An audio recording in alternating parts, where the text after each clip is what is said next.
Okay, so here's the last construction that I have here, although there are so many other construction on polygon which you can look up in the textbook which I have sent to you already. So this one also is another kind of polygon that you may be required to construct using the general method. Another general method for constructing a polygon when given the length of sides. We have an example here to construct, and we have to construct an heptagon of sides 45 millimeters using the general method. In this step, we are going to use what we called trial by error method to divide. Trial by error method to divide. We have some steps here. The step one says draw one side AB and extend it to the left. So we are going to draw one side. The length of side is given as 45 millimeters. So we are going to draw the first side. So I'm going to start by drawing the horizontal line of any length. I will draw it around here. Horizontal line of any length. Okay. With that, I'm going to mark the length of the base. The length of the base now is supposed to be 45 millimeters. So I'm going to measure 4.5 on my centimeter scale. 4.5, which will be 45 millimeters. Okay, this is 4.5. So I'll get it marked. Come to a point here. We'll draw an arc. Then go to this point and draw the second arc. That will mark the base length, and I will label that A and B. A and B. But the step says we should extend it to the left, so which is already extended, as you can see. If you use this method, you don't need to, so it is already automatically extended to the left. Then we move to the next step, which says with center AB and radius with center A and radius AB, draw a semicircle and divide it by trial into as many equal parts as the number of sides of the required polygon. Okay, the required polygon here is heptagon, which has 7 sides. So we are to set our compass to radius AB, which is this same radius, and with center A. So we are to draw a semicircle. Center A and radius AB, we have to draw a semicircle. And we are to divide this semicircle by trial into 7 equal parts, because our polygon has 7 sides. Okay, so this is how we are to divide this by trial. Divide this semicircle by trial. So we use a divider. That's function of another work of a divider to divide into equal parts. So I want to divide into 7 equal parts. I will only need to gauge. I can't measure. So I will just divide. I will divide by trial. If this goes in this circle 7 times, then that's good. That's 2, 3, 4, 5, 6, 7. Okay, so it is beyond, so I will just reduce this a little and take it again, hoping that this will go perfectly this time around. 1, 2, 3, 4, 5, 6, 7. Yeah, that was very, very close. Very, very close. Okay, so I will just give a little push and see how it goes this time. 1, 2, 3, 4, 5, 6, 7. Okay, this thing requires a lot of patience. Okay, one can be easily frustrated using this method. 1, 2, 3, 4, 5, 6. This one is also more than required. So we'll keep on doing that until we get it right. Keep on doing that until we get it right. Okay, let's try this. Let's try this. 1, 2, 3, 4, 5,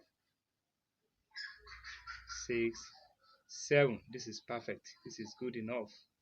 This is good enough. Okay, so I will now try and make it bold. Okay, you can see the point now.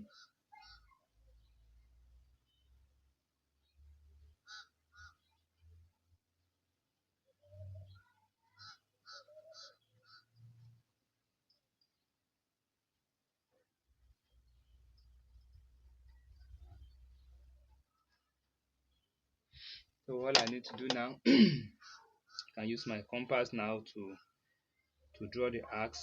Once I have the first point here. Okay, this is it. 1, 2, 3, 4, 5, 6, and 7. Okay, 7. Okay, so I have 7 equal parts. Now I'm going to label. I'm going to label from here. This is 1. This is 2. This is 3. This is 4. This is 5. This is 6.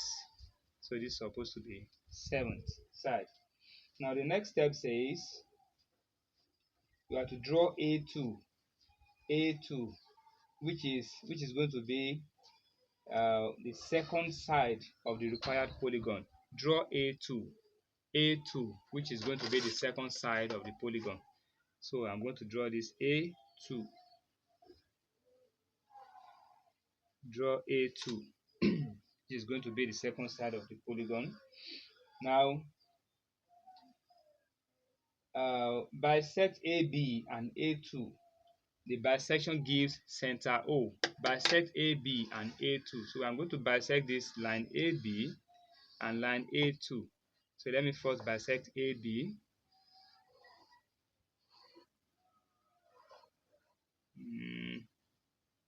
How it goes. Okay, this is AB. So the bisection of AB and the bisection of A2 should give me the center of a circle, which is going to help us with to complete the construction. So that's the bisection of AB. So I'll bisect A2 also. Set my compass to a convenient radius. Let me reduce it a little. Draw arcs above and below. Then I'll go to point 2 here. Arcs above and below. Then I'll connect this together.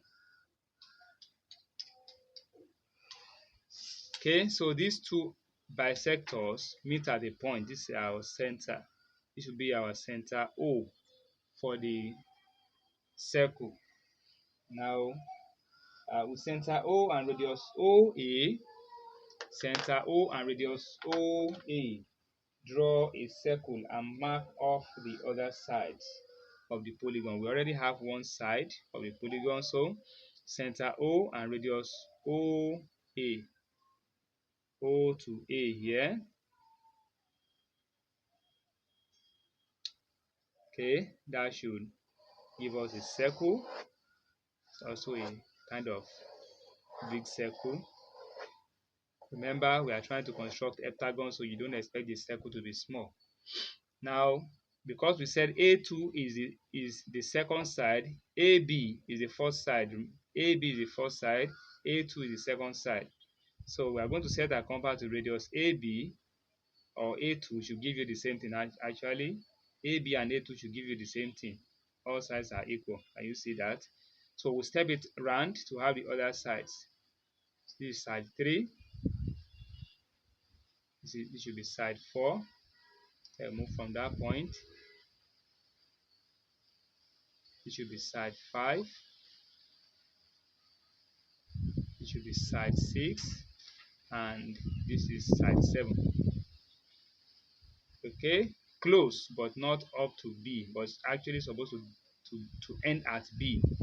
Okay, so in your own case, do it better. Let it end at B. Okay, so this I'm going to join this point now. I have A, B, so I'll label this as C. I'll label this as D, E, F, and G. So I'll connect those points together now to have my heptagon. I will outline this one as well. Outline this one as well. Then I'll join. Just make sure you join all the points on the circumference.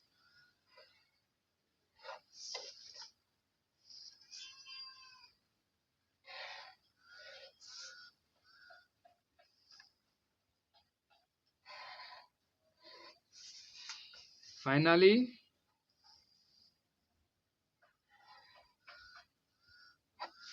okay, so you can see even the irregularity or the inadequacy here is not really obvious because the distance is close. Unlike the first one that we did, that everybody can see that this line is longer than it's supposed to be. Anybody who sees this can easily overlook this one, but try as much as possible to be accurate to make sure that your work ends where it's supposed to end. So this is it. This is the last one we are going to construct on polygon. So keep on doing more work on polygons at your leisure. Check your textbook and do more work on polygons. If you find any other kind of construction on polygons, you should be able to use all these that we have done to decode or decipher all the other ones. All right, good luck with your practice.